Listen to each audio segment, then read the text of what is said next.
jaallatamuun gurguftaane sin barbaada kottu jedhe garbaasaa ta'uu koo fedhe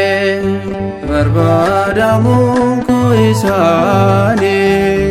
jaallatamuun gurguftaane sin barbaada kottu jedhe garbaasaa ta'uu koo fedhe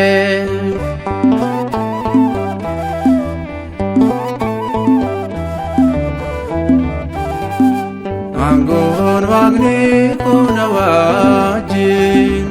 afaan sodaadhaan guutama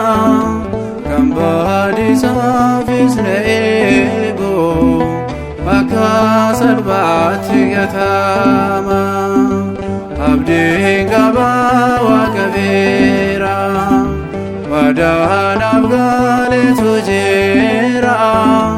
kunoo kadhaa koo dhaga'e na dhaabe waltajjisaarra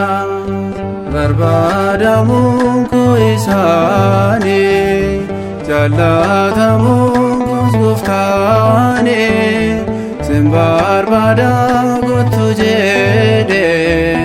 garbaasaa ta'uu koo fedhe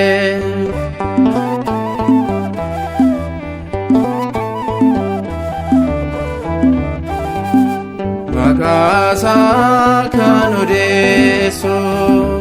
na taasiseera kan faarsu isaaf yooneerichi har'a tasuma anaan aarsu baganaa daawwitiin fuudhe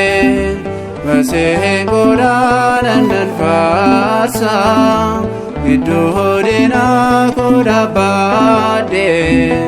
oolmaa waaqa koon odeessa barbaadamuun koo isaani jaallatamuun gurguftaane sin barbaada kottu jedhe garbaasaa ta'uu koo fedhe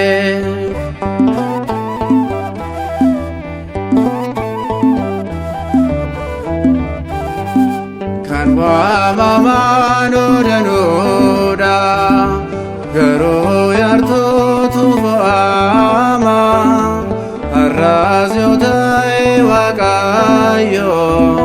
kanneen argate ni waama carraan argadhe kanaani nan hojjedhaan waaqa kooti ammaas yoo ta'e boraani kanuma waaqa kooti barbaadamuun koo isaani jaallatamuun gurguftaane sin barbaada kottu jedhe. garbaasaa ta'uu koo fedhe.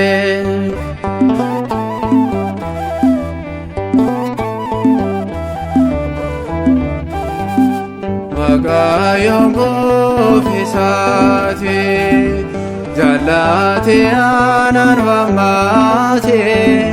tajaajila mana isaati carraa gaarii anaaf laate waamichi afaan Waaqayyoo kan namarraa ni caala gocha Waaqni kunaaf godhe bilaana ta'een ilaala barbaadamuun koo isaanii jaallatamuun gurguftaane sin barbaada kottu jedhe garbaasaa ta'uu koo fedhe barbaadamuun koo isaanii jaallatamuun gurguftaane sin barbaada kottu jedhe garbaasaa ta'uu koo fedhe.